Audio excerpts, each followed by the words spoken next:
Ayaw nyo ng leeg o ako kakain ng leeg? Ang loko. May inom kami ng chai karak, guys. Adham, look here. Ayan. Ayan si Adham, parang mermaid, mga be. Nandito kami sa Lactapeya Beach Resort. Hindi siya actually resort, guys.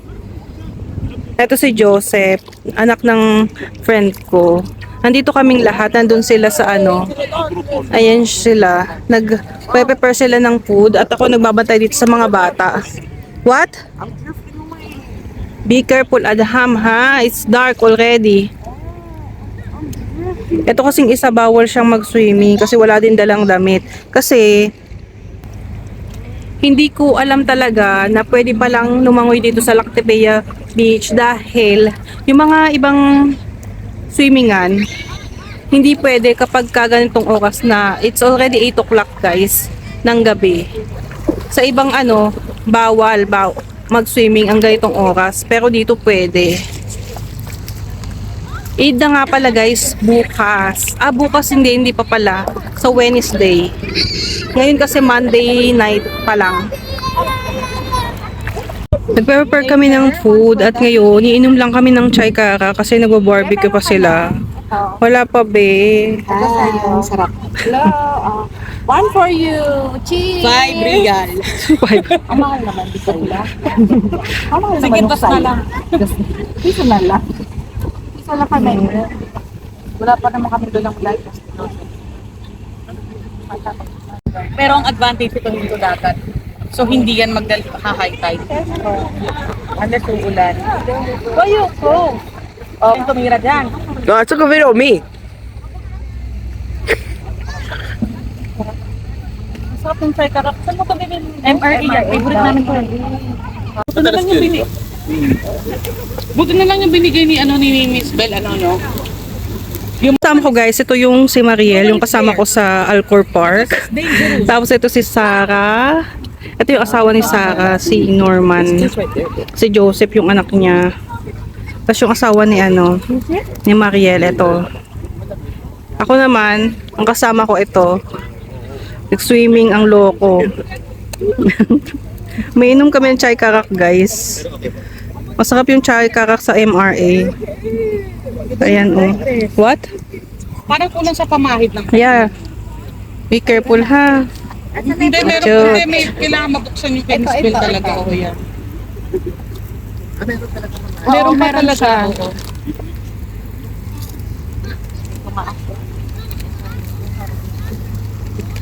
Tawa natin yung may stick. Huwag ka niya.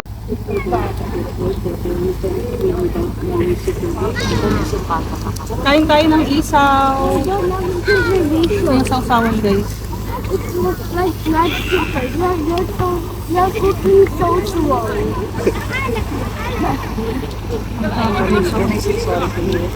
Ang mga tindera.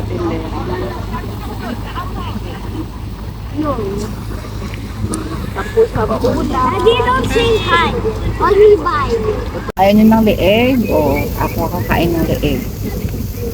Kung walang tapon sa akin yung manok, be, pati yung mata ng manok. Ayusin natin. Guys, pauwi na kami. Ayan. Anong oras na ngayon, be? Out of 30. Magwa 1 o'clock na, guys. Ayan. Ang dilim mo. Pagod ka na yung mama. Hindi na kami makakapag-metro kasi Adam, hold this one. Sarado na ang metro. Kaya Uber na lang kami, guys. Kasi super late na. Kaya diretso na lang kami sa bahay. Dapat talaga, mamaya pa ako uuwi. Pero kasi medyo sumama din yung pakiramdam ko. So, sumabay na din ako sa kanila. Uwi na muna para makapagpahinga. Dito na kami sa Uber. Pauwi na. Ayan. Guys, free entrance yung yung Lactapeya Beach. Okay? Kaya anytime pwede kayong pumunta dun. Buti ngayon, okay yung panahon. Hindi mainit. Kaya okay siya okay po na pumunta doon. Pero kung bandang June, July, August yan, sobrang init na yan. Guys, kaya kung gusto nyo pumunta, ngayon na dapat. Kasi kapag nag-start ng June, July, ayan na, sobrang init na talaga kahit gabi.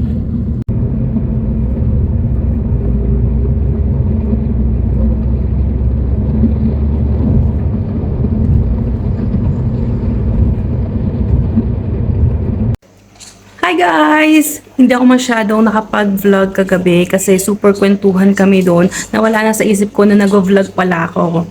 By the way guys, pumunta kami doon using metro lang. Kasi dito ako sa Alcarte nakatira. Ang ginawa ko, pumunta lang ako ng Lucille Metro Station and then from there, bumaba kami sa Lactapia Metro Station. Bali, dalawa lang ang metro station yung dinaanan namin.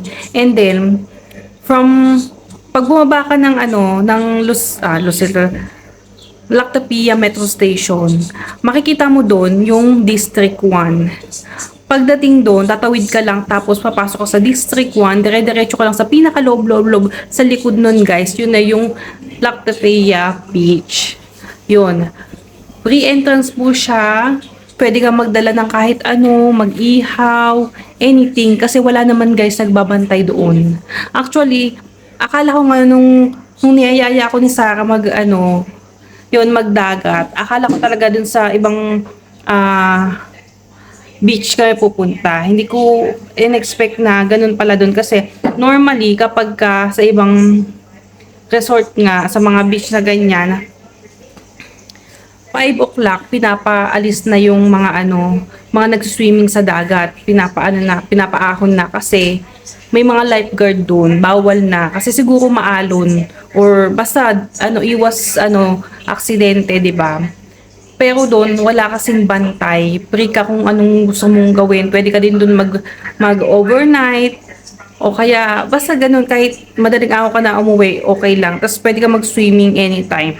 Unlike sa ibang pinupuntahan namin, may limit time lang. Umaga hanggang hapon, bawal na. Pwede ka mag-stay, pero hindi ka pwedeng pumunta sa dagat. Pero doon, ayun, anytime, pwede kang pumunta, tapos wala siyang entrance fee.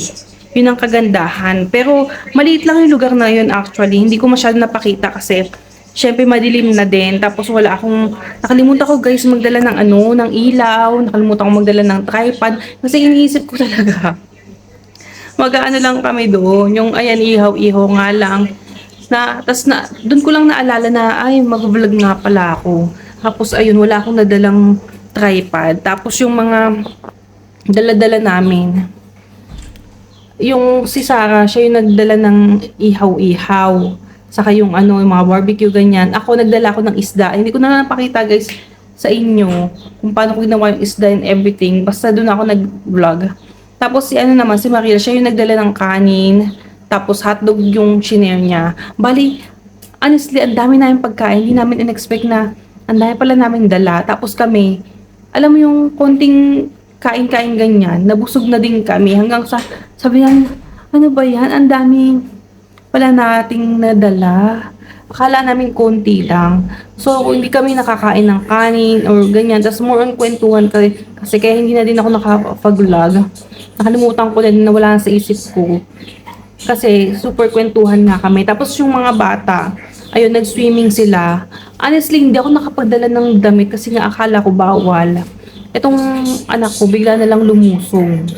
Tapos yung isa naman, yung anak ni Sarah, nainggit din. Kaya, ayun, na din siya. Naligo na din. Siyempre kasi nakakita ng di ba kasama. Alam mo, mga bata, ganyan sila.